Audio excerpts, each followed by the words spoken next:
झारखंड में अब तक विपक्षी नेता आम लोगों की सुरक्षा को लेकर सवाल उठाते थे, लेकिन अब पूर्व मुख्यमंत्री और उनके परिवार की जान का खतरा लग रहा है। जबकि पूर्व मुख्यमंत्री की सुरक्षा में सीआरपीएफ जवान लगे रहते हैं, साथ ही पुलिस कॉट उन्हें करती रहती है। ऐसे में जब इतनी सुरक्षा में पूर्व मुख्यमंत्री बाबूलाल मरांडी को डर लग रहा है, तब ये एक गंभीर सवाल है। आखिर बाबूलाल मरांडी को कौन मरवाना चाह रहा है और आखिर इसके पीछे की वजह क्या है? आखिर सरकार में कौन लोग हैं जो मौजूदा नेता प्रतिपक्ष को खत्म करना चाह रहे हैं? चलिए साफ साफ पूरी खबर बताते हैं। पूर्व मुख्यमंत्री बाबूलाल मरांडी सोमवार को गिरिडीह में मौजूद थे। इस दौरान उन्होंने एक प्रेस कॉन्फ्रेंस किया और मुख्यमंत्री हेमंत सोरेन के करीबी अधिकारी पर उनके और उनके परिवार के नाम सुपारी लेने का आरोप भी लगाया है।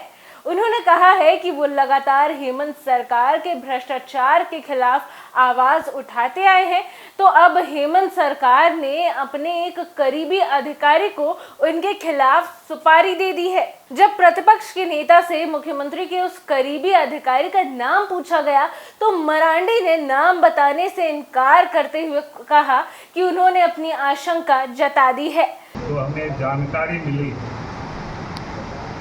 राज्य के मुख्यमंत्री और उनके कुछ चहेते भ्रष्ट अफसर लोगों ने मिलकर के डराने की, धमकाने की, एक प्रकार से सुपारी लोगों ने ले रखा है।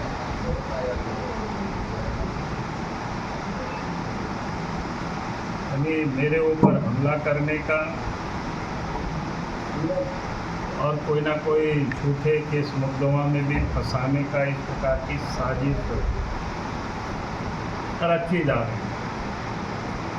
मेरे ऊपर भी हो सकता है, परिवार के ऊपर भी हो सकता है, या फिर हमसे जुड़े हुए लोगों के ऊपर भी हो सकता है। अगर बात करें तो उस प्रेस वार्ता के बाद बाबूलाल मरांडी ने एक पोस्ट भी किया है, जिसमें उन्होंने बताया है कि झारखंड में उनके खिलाफ साजिश हो रही है। पूर्व में भी शिकारीपाड़ा में नक्सली हमले का जिक्र किया है। साथ ही बाबूलाल मरांडी ने अपने बेटे की हत्या का भी जिक्र किया है।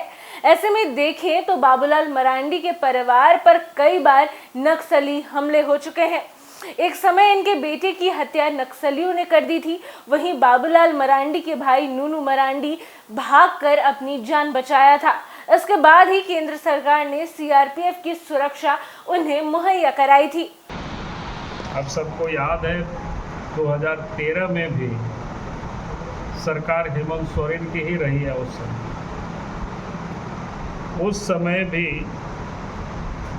दुमका के शिकारीपाड़ा क्षेत्र के उग्रवादियों को सुपारी दिया गया और उसके बाद हमने जब उस बात का राज उद्घाटन किया था इसी प्रकार के प्रेस के सामने, फिर अखबारों में छपा। उस समय झारखंड में भी यूपीए गठबंधन की सरकार थी और केंद्र में भी यूपीए गठबंधन की सरकार थी। फिर उसके बाद जांच हुआ, खुफिया जो जांच हुआ, जांच के बाद केंद्र सरकार ने, उस समय की केंद्र सरकार ने राज्य सरकार के द्वारा जो सुरक्षा उपलब्ध कराई गई थी उसको हटा करके सीआरपीएफ की सुरक्षा उस समय उपलब्ध कराई गई। ये उस समय की घटना, लेकिन इसके बाद कल रात में हमें जानकारी मिली है फिर से इस प्रकार की षड्यंत्र झारखंड में लोग रच रहे हैं। और उसमें से जो लोग रच रहे हैं, मुख्यमंत्री के सबसे जो चहेते अफसर है, करीबी अफसर है, उन लोगों के द्वारा ये सारे षड्यंत्र किया जा रहा है। लेकिन अब वापस से बाबूलाल मरांडी के बयान ने खलबली मचा दी है।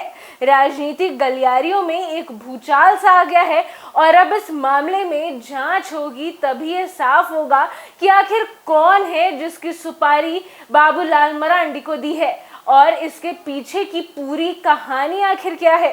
अगर बाबूलाल मरांडी की बात सही साबित हुई तो ये एक गंभीर मामला पूरे राज्य के लिए होगा। ऐसी तमाम अपडेट्स के लिए देखते रहिए द न्यूज़ पोस्ट। धन्यवाद।